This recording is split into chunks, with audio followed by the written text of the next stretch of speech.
It'll be 8 years ago in September. I had fallen in love, and my boyfriend died unexpectedly of heart complications, and he was next to me. I did CPR for 45 minutes while the ambulance tried to find his house. And it was a very traumatizing experience, obviously. I lost my dad when I was 12, so I was familiar with grief, but I was very broken and having a hard time. I couldn't function for a few days.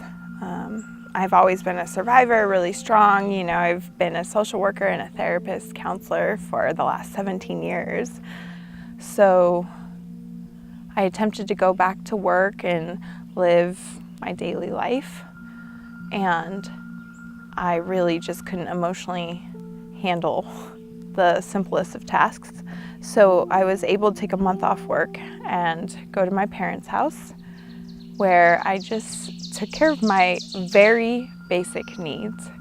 I ate good food, I slept, I got out. They live a mile from Montana de Oro in California, so I hiked every day in nature and spent time with my friends. So I had community, good food, water, nature, very simple things, but it allowed me to heal and integrate and process what had just happened.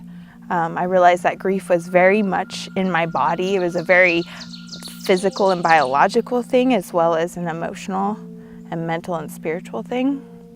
And because I was able to go through this process so consciously, I felt like I had an insight and something to offer.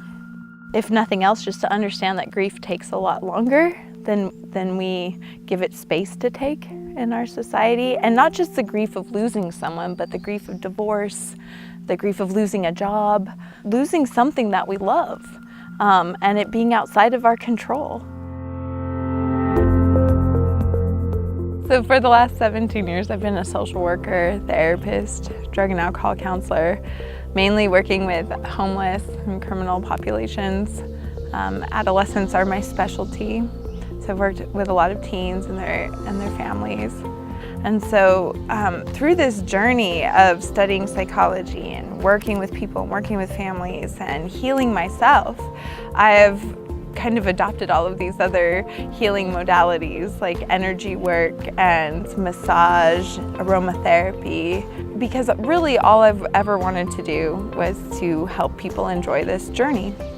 And I wanted to create a place where we didn't pathologize being human.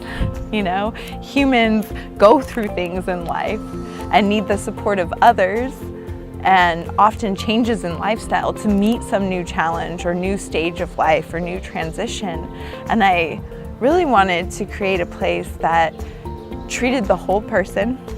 You know, people are going to try to seek help as consumers, you know, oh, I'm gonna buy this, or I'll take this medication, or I'll go to this group, or I'll go to this therapist, or have this type of modality, when oftentimes they have something in them that may heal the person next to them, or may touch the person or shift something.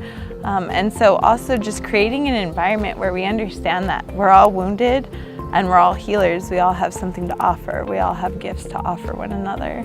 I'll work with someone and I watch them fall in love with themselves. I watch them start to value and honor and see who they really are and begin to appreciate that. I think healing is a natural process. I think we get in our own way, and I think our kind of contemporary society isn't necessarily supportive of the healing process. But I do believe that healing is this innate ability in humans. We want to feel better. We're driven towards feeling better.